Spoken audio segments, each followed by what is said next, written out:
face of evil is itself evil. The point I'm making is our destiny is in our hands.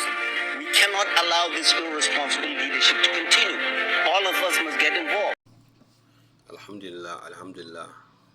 Godiya ta tabbata ga Allah madaukakin sarki da ya bani iko da dama na wallafa wannan littafin na Basic Knowledge in Python Programming Language.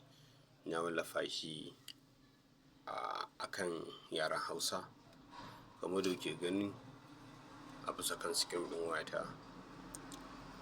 Gabatarwa ce wannan dangane da littafin da na wallafa na koyan ɗaya daga cikin yarurruka na kwamfuta. Kasantuwa muna da yarurruka na kwamfuta kusan suna da yawa. Misali, muna da yarurruka na kwamfuta, daga cikin misalansu muna da shi ainihin Python, wanda ne nake magana kan shi. Sannan akwai C++, akwai Java, akwai Ruby da sauransu.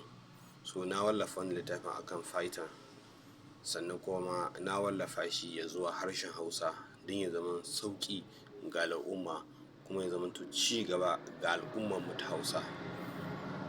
Ilimi shine gishirin zaman duniya.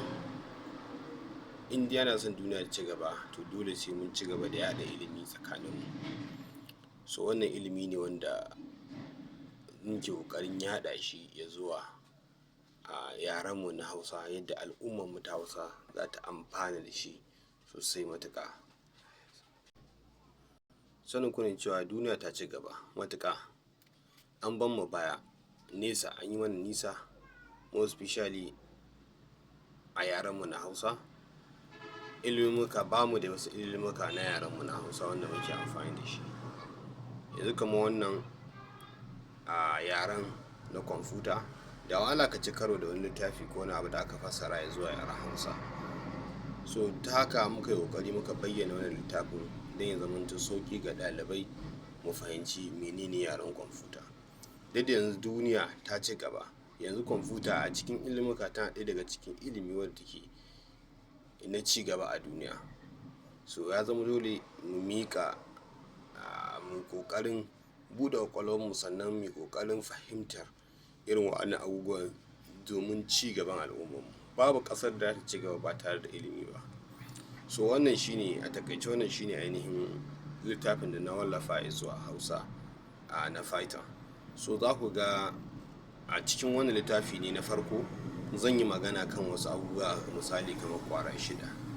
Na farko zan yi magana akan basic syntax, sannan kamar gashi nan ƙasa da kuke gani akwai basic syntax, sannan kuma akwai control flow, akwai zan magana kan function, data structure, sai object oriented programming OPP kenan, sai web scripting da API, sai kuma automation.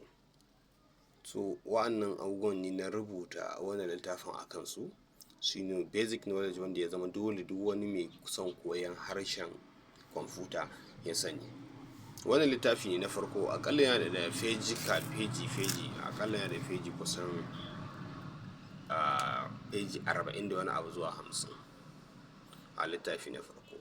Wannan shine ainihin cikin littafin da kuke gani yadda na shiga. Sannan a wannan littafin duk tutorial ɗin da zan yi shi ne a cikin wannan littafi da kuke gani, da duk misalan da na bada za mu dinga ɗaukar su. Za mu yi amfani da editor ta Python, za mu zaɓi editor mai kyau wanda za mu yi amfani da ita.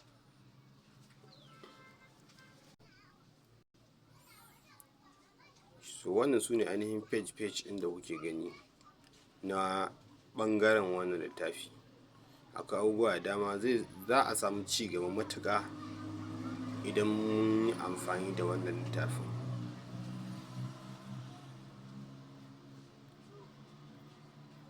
Sannan kuma abu na gaba, wannan littafin akwai dillancin shi wanda na ɗora a bisa affiliate marketing na shi.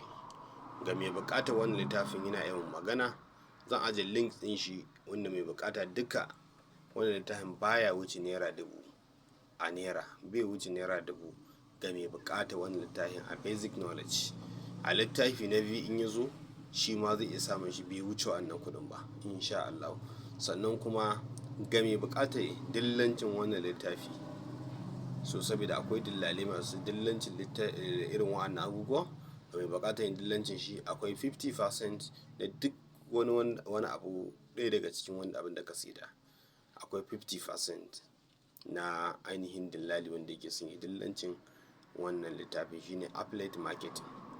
So akwai shi ma zan sa link ɗin ga mai buƙata ina ya ɗauka ya dillance shi. Na gode.